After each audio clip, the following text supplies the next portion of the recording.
part 3 of motion. We're going to continue talking about speed and velocity. So last time I spoke about how with velocity there's a direction to it. We were able to break down the formula for speed and velocity, same formula, but there was a vector for velocity, and that meant that it could be going in either direction. Well, a lot of times we assign a positive or negative based on if it's left or right or up or down. And so that's how we create that vector amount. And a lot of times instead of writing north, south, east, or west, we just write negative and positive because that allows it to work very well in a mathematical sense. So with our velocity formula that we now know is a vector and a displacement. So we have that little line there because that is velocity and this over here is displacement. We can now look at an example of this and how that's going to affect things. Okay? So let's see if we can minimize this but keep it visible. Our little formula of velocity equals displacement divided by time. All right. After we've done that, let's take a look at an example that we've looked at kind of before but in a new light. So I'm going to go back into the scenario where it is my house and me leaving my house. And this time anything away from my house is going to be a positive value. So when I went 10 meters away and it took me, let's say 5 seconds, that was a positive value. But then when I had to go back and get my computer, it's going to be a negative value because it's now towards my house instead of away from my house. Still was 10 meters. Let's say it still took 5 seconds.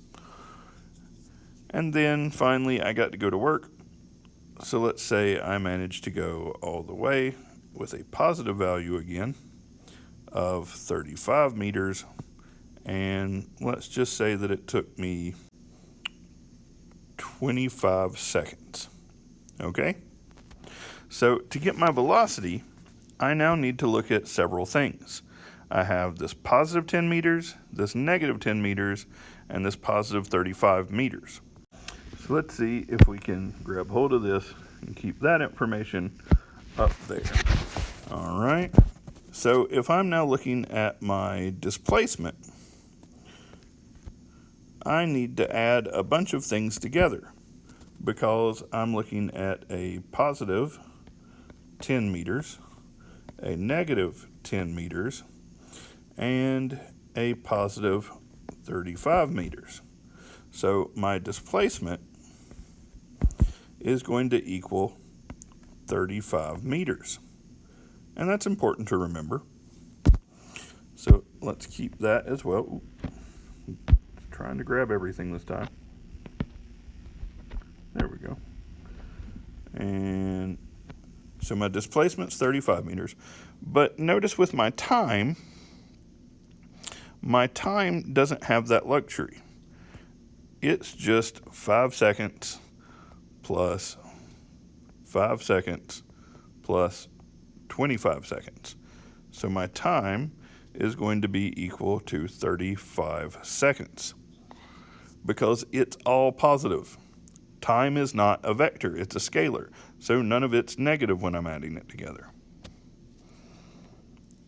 Now that I have my time up there, now I can go back to that original equation right here and I can figure out what was actually going on with my velocity. So I'm going to rewrite my velocity is equal to, but this time in place of displacement, I'm going to put 35 meters. So 35 meters.